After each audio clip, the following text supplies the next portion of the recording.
이 시간 하나님께서 우리에게 주시는 말씀은 창세기 33장 1절에서 11절까지의 말씀입니다. 구약 50면에 있습니다. 창세기 33장 1절에서 11절의 말씀입니다. 이는 하나님의 말씀입니다. 야곱이 눈을 들어보니 에서가 400명의 장정을 거느리고 오고 있는지라. 그의 자식들을 나누어 레아와 라헬과 두 여종에게 맡기고 여종들과 그들의 자식들은 앞에 두고 레아와 그의 자식들은 다음에 두고 라헬과 요셉은 뒤에 두고 자기는 그들 앞에서 나아가되 몸을 7번 땅에 굽히며 그의 형 에서에게 가까이 가니 에서가 달려와서 그를 맞이하여 안고 목을 어긋 맞추어 그와 입 맞추고 서로 우니라. 에서가 눈을 들어 여인들과 자식들을 보고 묻되 너와 함께한 이들은 누구냐? 야곱이 이르되 하나님이 주의 종에게 은혜로 주신 자식들이니이다. 그때의 여종들이 그의 자식들과 더불어 나와 절하고 레아도 그의 자식들과 더불어 나와 절하고 그 후에 요셉이 라헬과 더불어 나와 절하니 에서가 또 이르되 내가 만난 바 모든 때는 무슨 까닭이냐? 야곱이 이르되 내 주께 은혜를 입으려 함이니이다. 에서가 이르되 내 동생아 내게 있는 것이 족하니 내 소유는 내게 두라. 야곱이 이르되 그렇지 아니하니이다. 내가 형님의 눈앞에서 은혜를 입었사오면 청하건대 내 손에서 이 예물을 받으소서. 내가 형님의 얼굴을 배운즉 하나님의 얼굴을 본 것 같사오며 형님도 나를 기뻐하심이니이다. 하나님이 내게 은혜를 베푸셨고 내 소유도 족하오니 청하건대 내가 형님께 드리는 예물을 받으소서 하고 그에게 간권함에 받으니라. 아멘. 갓 태어난 동생이 엄마 품에 안겨 있는 것을 처음 본 첫째들은요, 거의 대부분이 굉장한 충격을 받는다고들 합니다. 믿었던 남편의 외도를 목격한 아내가 받는 충격과 이게 맞먹는다고들 학자들은 얘기를 해요. 정말 그렇대요. 그만큼 큰 충격을 받는 거예요. 저명한 심리학자인 아들러는요, 이걸 뭐라고 표현을 하냐면 왕좌에서 쫓겨난 군주다라는 이러한 개념을 가지고 설명을 하는데요. 뭐 이러한 거창한 개념이 아니더라도 여러분 그럴 수밖에 없지 않겠습니까? 그동안 엄마 사랑을 홀로 독식하다시피 했는데 어느 날 갑자기 조그마한 게 와가지고 엄마 품에 안겨서 젖을 먹고 있으니까 이게 당황스럽기도 하고 혼란스러울 수밖에 없지 않겠어요? 그래서 저희 부부도 굉장히 공부를 좀 많이 했었어요. 어떻게 해야 될까? 둘째가 태어났을 때 제가 큰애를 돌볼 형편이 안 됐었습니다. 그때 당시에. 그래서 3주간 애를 처가에 이렇게 맡겼었는데요. 아무래도 애가 이제 좀 상처를 좀 받을 것 같아서 내려가기 한 주 전부터 계속해서 얘기를 했어요. 이래서 이제 외할머니 집에 가는 거고, 저래서 이렇게 되는 거야라고 이제 설명도 하고, 다독이기도 하고 그랬는데 이게 애는 애더라고요. 그때 당시 만 3살이었던 애가 뭘 알겠어요. 상황을 이해하는 것도 그럴 것이고 그 마음을 잘 정리한다는 게 사실 어렵죠. 안 되는 일인 겁니다. 이거는 아니나 다를까 이제 외할아버지 차에 딱 태웠는데요. 얘가 고개를 푹 숙이더니 시무룩해져 버리더라고요. 그렇게 이제 3주 가까이를 보내고 아이를 데리러 갔어요. 강경에 데리러 갔는데 여전히 제 머릿속에 딱 기억이 있어요. 차갓집 문을 딱 열고 아이를 마주한 순간 큰아이가 어떻게 했을 것 같아요? 막 달려서 제게 안길 것 같았어요. 저도 그걸 그리고 갔어요. 나한테 안겨오겠지, 달려오겠지, 그러면 꼭 안아줘야지 이랬는데 아니에요. 저를 딱 보자마자 표정이 확 굳더라고요. 그러더니 뒷걸음질을 쳐요. 외할머니 뒤로 숨어버리더라고요. 정말 적잖이 당황했습니다. 적잖이 당황했고 서운하기도 했고. 그런데 순간, 그 찰나의 순간에 스치는 생각이 뭐냐 하면 지금 이 아이를 내가 먼저 가서 안지 않으면 이 아이는 평생의 상처로 남게 될 것이다 라는 생각이 딱 스치는 거예요. 지금 배신감을 느낀 거잖아요. 얘가 아빠가 나를 버렸다라는 생각을 하는 거예요. 그래서 아이한테 제가 먼저 다가갔어요. 도망가더라고요. 다가가서 꼭 안고 준우야 미안하다. 아빠가 미안하다. 너를 오랫동안 멀리 떨어뜨려 놔서 정말 미안해. 네가 미워서 그런 거 아니야. 사랑한다 그랬어요. 그랬더니 그때서야 얼굴을 푹 묻으면서 아빠 이러더라고요. 근데 이게 끝이 아니에요. 이제 데리고 올라가잖아요. 이제 동생을 마주해야 되잖아요. 이제 그래서 도착할 때쯤 돼서 제가 아내한테 전화를 했어요. 미리 이제 얘기해 둔 게 있었거든요. 그래서 전화를 해서 이제 준우 가니까 어서 빨리 둘째를 안방에 갖다 뉘어라. 혹 얘가 빽빽거리고 울면 내가 가서 달랠 테니까 당신은 애 보면 환대해라. 기쁘게 맞아라. 꼭 안아줘라. 그리고 아이하고 오랫동안 함께 해라. 그랬어요. 그리고 딱 갔어요. 들어갔어요. 엄마가 아니나 다를까 막 환대하고 기뻐하고 사랑한다 그러고 막. 근데 참 이상한 게요. 지금 동생이 거기 있는 거 알아요, 몰라요, 얘가? 알아요. 집에 있는 걸 알지. 지금 집에 왔으니까 지금 온 거니까. 아는데요, 동생 안 찾는 거 있죠. 어디 있느냐고도 안 묻더라고요. 와, 이게 그렇구나. 이게 그렇구나. 다행히 이제 둘째가 울진 않아서 이제 그 환대하는 자리에 함께 했는데, 그러고 나서 이제 아내가 준우야, 동생 지금 저 안에 있는데 보러 갈까? 그래도 될까? 허락을 받았어요. 그랬더니 그래야겠대요.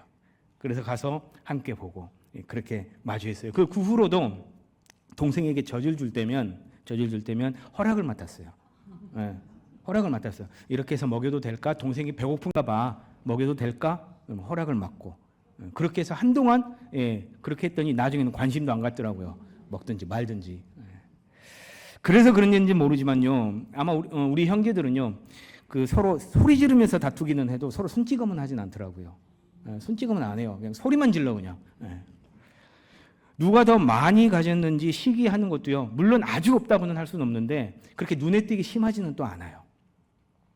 여러분들 왜 이런 일들이 있게 되는 걸까요?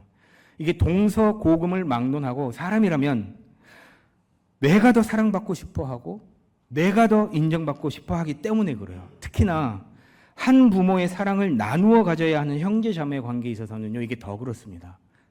때문에 부모는 이 시기에 더 많이 신경을 써야 하고요. 지혜롭게 아이를 대해야 하는 거예요. 오늘 본문 안에도 더 사랑받고 싶었고 더 인정받고 싶었고 더 축복받고 싶었던 이가 그려집니다. 발꿈치를 잡은 자 야곱입니다. 같은 날 함께 태어났으면서도 뒤에 나왔다는 이유로 동생이 되어야만 했던 사람. 가질 수 있었지만 가질 수 없게 된 자신의 숙명을 그는 거스르면서 형의 것들을 빼앗아 버립니다. 이미 태어날 때부터 형의 발꿈치를 악착같이 부여잡고 나왔던 그의 모습은 그가 앞으로 평생 동안 어떻게 삶을 살아가야 될 것인지를 보여주는 어쩌면 정말 슬픈 이정표라고 할 수 있죠. 25장 26절입니다. 후에 나온 아우는 손으로 에서의 발꿈치를 잡았으므로 그 이름을 야곱이라 하였으며 그는 움켜쥔 자였습니다. 그의 욕망을 움켜쥐었어요. 에서보다 먼저 나오지 못한 것이 못내 아쉬워서 그는 에서의 발꿈치를 부여잡고 나올 만큼 태어날 때부터 욕망에 휩싸여 있었던 사람이었습니다. 둘째라는 숙명이 어쩌면 더욱 그의 욕망을 불태웠을지도 몰라요. 그래서 더 인정받고 싶었고 더 사랑받고 싶었고 축복받고 싶었지요. 그런데 아버지 이삭의 마음은 누구에게 가 있냐면 늘 형 에서에게 가 있었어요. 성경도요 이걸 분명하게 기록을 하고 있습니다. 25장 28절에 이삭은 에서가 사냥한 고기를 좋아하므로 그를 사랑하고 리브가는 야곱을 사랑하였더라. 오늘 성경에 읽어보면 그렇다고 해서 야곱이 부모의 사랑을 전혀 받지 못한 건 또 아니에요. 아버지의 사랑을 받지 못한 것일 뿐 어머니 리브가의 마음은 야곱에게 향해 있었어요. 왜 그랬을까요? 그러니까 어쩌면 리브가도 너무 아버지 이삭이 에서를 편애한다는 것을 봤을 수도 있었어요. 그러니까 좀 사랑을 좀 덜 받는 야곱에게 좀 더 마음이 갔을 수도 있겠죠. 그런데 그것보다는 리브가는 사실 아이가 쌍태라는 것을 알았을 때 하나님의 음성을 들었거든요. 25장 23절입니다. 여호와께서 그에게 이르시되 큰 자가 어린 자를 섬기리라 그랬어요. 그러니까 먼저 나올 에서가 뒤에 나올 야곱을 섬기게 되리라는 하나님의 말씀을 리브가는요 마음에 담고 있었어요. 그래서 그녀는 에서보다는 야곱에게 더 마음이 갔던 겁니다. 여러분 이게 꼭 어미의 마음만을 이야기하는 게 아니에요. 무슨 말이냐면요. 이미 야곱의 앞날은 뭐 했다는 거예요? 정해졌다는 거예요. 비록 아버지의 사랑과 인정은 받지 못했을지라도 어머니의 사랑과 인정을 받으면서 하나님의 인도하심 따라 순적히 삶을 살아가다 보면 결국 모든 축복은 누구에게로 오게 돼 있어요? 자기에게로 오게 되어 있어요. 이게 왜요? 하나님께서 정하셨기 때문에 이미 정하셨기 때문에. 그러니까 야곱은요 그렇게 아등바등 움켜쥐려 할 필요가 없었다는 거예요. 그런데 그는 만족하지 못한 겁니다. 근데 정확하게 얘기하면 만족하지 못했다기보다는 하나님을 전적으로 신뢰하지 못한 거예요. 믿지 못했기 때문에 더욱이 자신의 욕망에 사로잡혀 보이는 대로, 잡히는 대로 모두 다 움켜쥐었던 거예요. 때문에 그는 움켜질 기회가 왔을 때 그 기회를 결코 가볍게 흘려보내지 않습니다. 붉은즉 사건을 한번 보십시오. 형이 굉장히 굶주리고 있다는 사실을 빨리 알아채잖아요. 금세 알아채고 그걸 뭘로 대체해버려요? 장자의 명분으로 바꿔치기 해버리는 거예요. 그것도요, 그저 지나치는 말이 되지 않도록 형 에서에게 맹세하게 하기까지 합니다. 아주 딱 못을 박아버리는 거예요. 25장 33절에 가서 보면 야곱이 이르되 오늘 내게 맹세하라. 에서가 맹세하고 장자의 명분을 야곱에게 판지라. 그런데 그뿐입니까? 형 에서를 피해 삼촌 라반의 집에 가서 살 때는 또 어땠어요? 삼촌을 속여가면서까지 가축대를 움켜쥐었어요.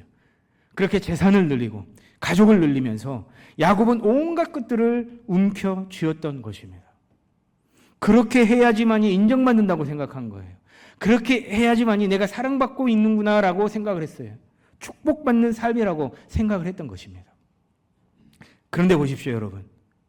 이러한 야곱의 움켜쥐임은 자신보다 훨씬 더 영악했던 삼촌 라반에게 오히려 움켜짐을 당하게 되잖아요.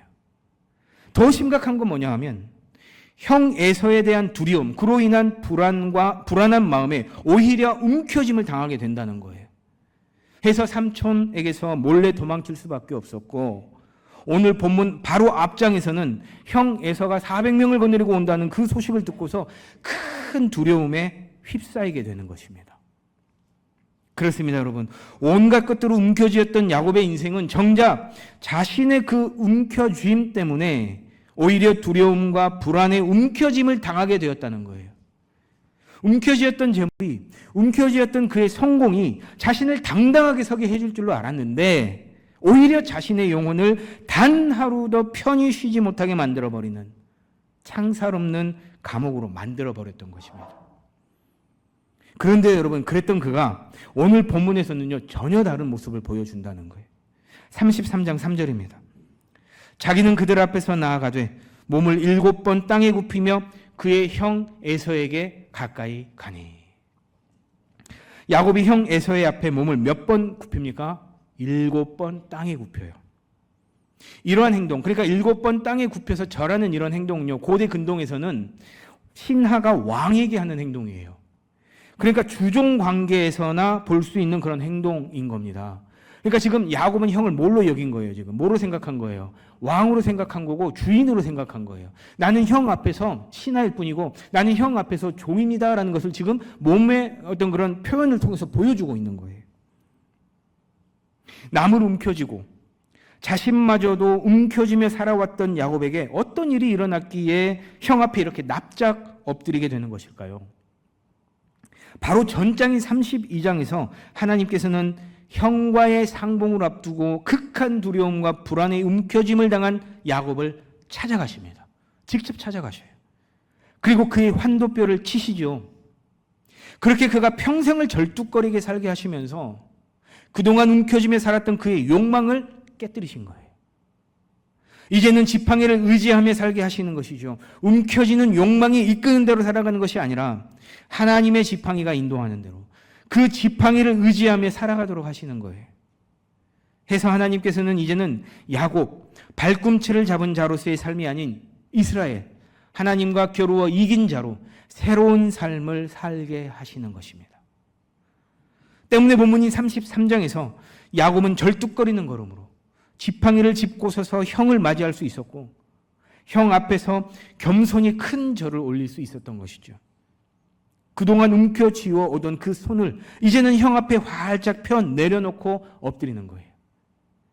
그렇습니다. 야곱은 온갖 것들을 움켜쥐면서 자신의 부족함과 두려움과 불안을 채우려고 했고 또 해결하려고 했습니다. 그러나 오히려 스스로 움켜짐을 당하게 되었죠. 스스로는 도저히 깨고 나올 수 없는 그러한 감옥에 스스로 갇혀버렸던 거예요.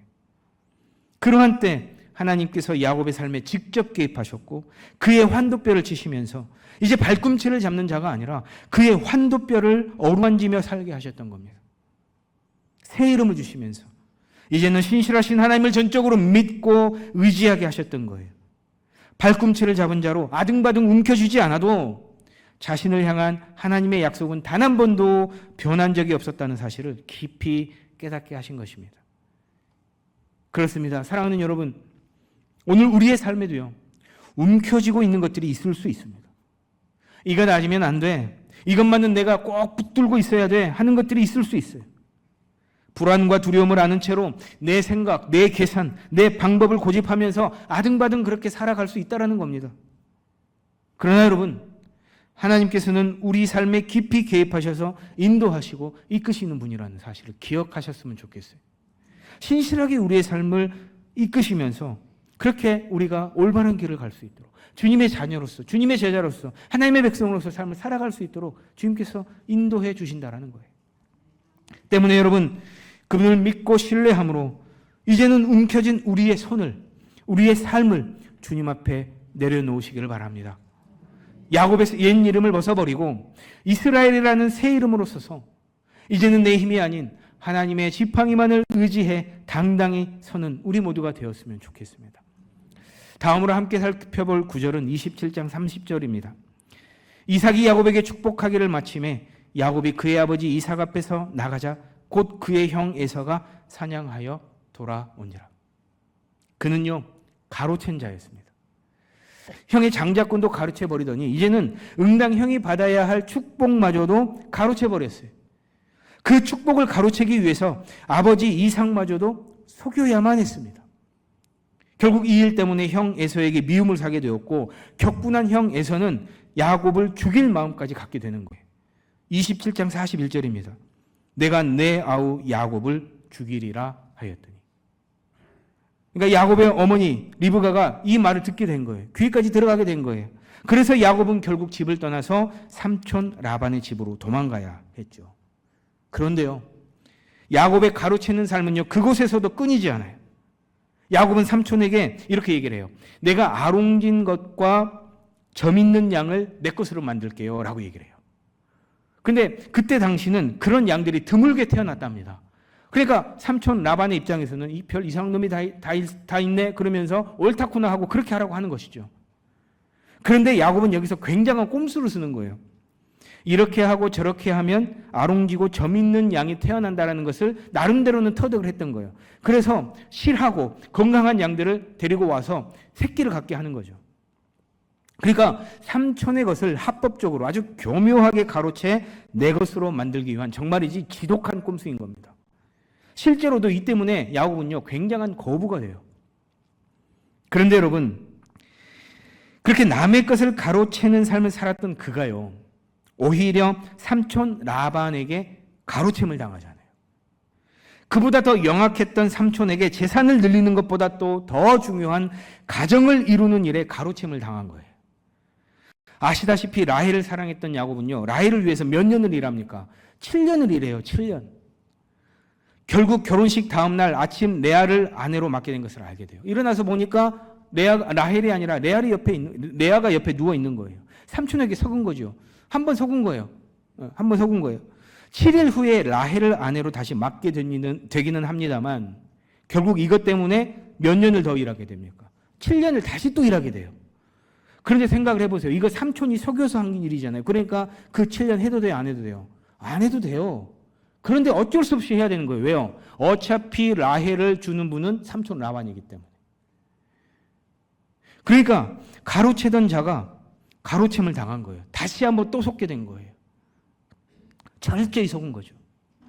그런데 여러분, 더 중요한 건 뭐냐 하면요, 더 중요한 건 야곱은요, 자기 스스로를 가로채 버렸다는 거예요. 자신을 철저하게 속인 거라는 겁니다. 27장 23절에서 24절입니다. 그의 손이 형 에서의 손과 같이 털이 있으므로 내가 참 내 아들 에서냐? 그가 대답하되 그러하니이다. 여러분, 이게 아버지를 속였구나 하고 쉽게 읽어 내려갈 수 있겠지만요, 깊이 한 번 더 생각을 해보십시오. 이건요, 굉장히 잔인한 장면인 거예요. 매끈한 피부를 가진 야곱에 비해 털이 많았던 에서였기 때문에 야곱은요, 염소 새끼 가죽을 몸에 두르고 눈이 멀어버린 아버지 앞에 섰던 거예요. 뭐 하기 위해서? 아버지를 속이기 위해서. 그런데요, 이게요, 여러분 가만히 생각해 보십시오. 아버지를 속인 게 아니라 사실은 누구를 속인 거예요? 아버지를 속이기 전에 먼저 자신을 속인 거예요. 먼저 자기 자신을 속인 거예요.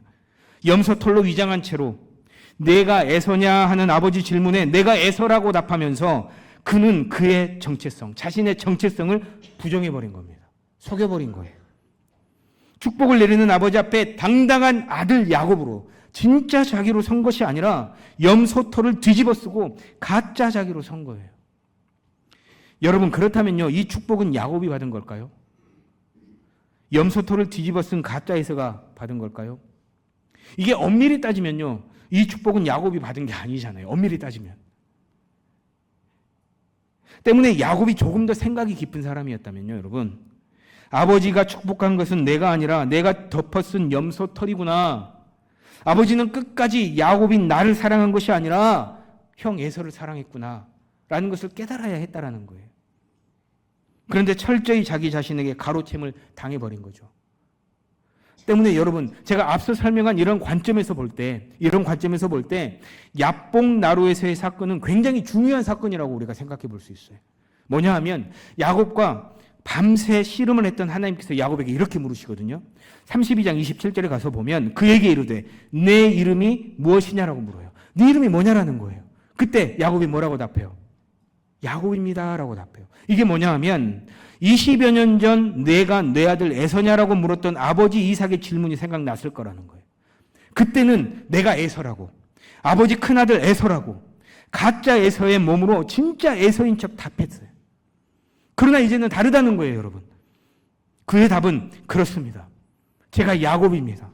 사기꾼이었고요. 가로채는 자였고요. 상처투성이 가짜로 살아온 그러한 야곱입니다 라고 답하는 거예요. 그러한 야곱의 진솔한 답에 우리 주님 뭐라고 하셔요? 자, 28절입니다.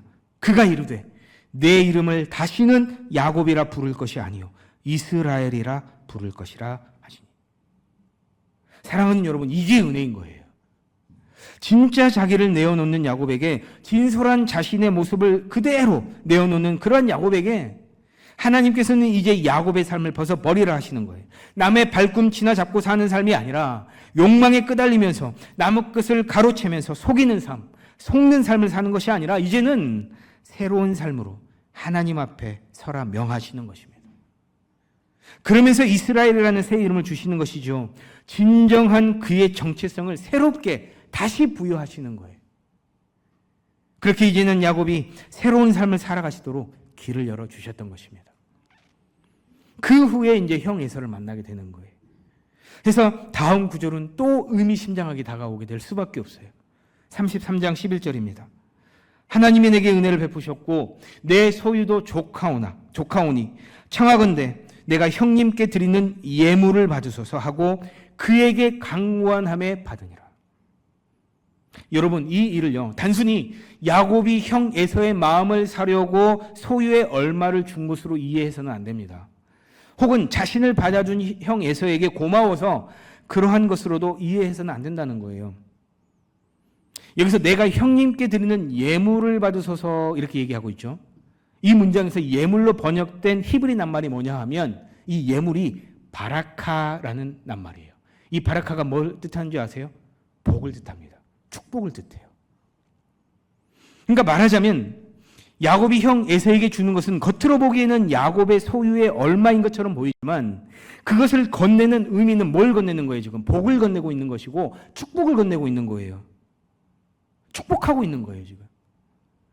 그런데 여기서의 바라카는요, 20여 년 전 가짜 자기로 아버지 앞에서 받았던 그 복을 쓸 때도 바라카가 쓰였다는 거예요.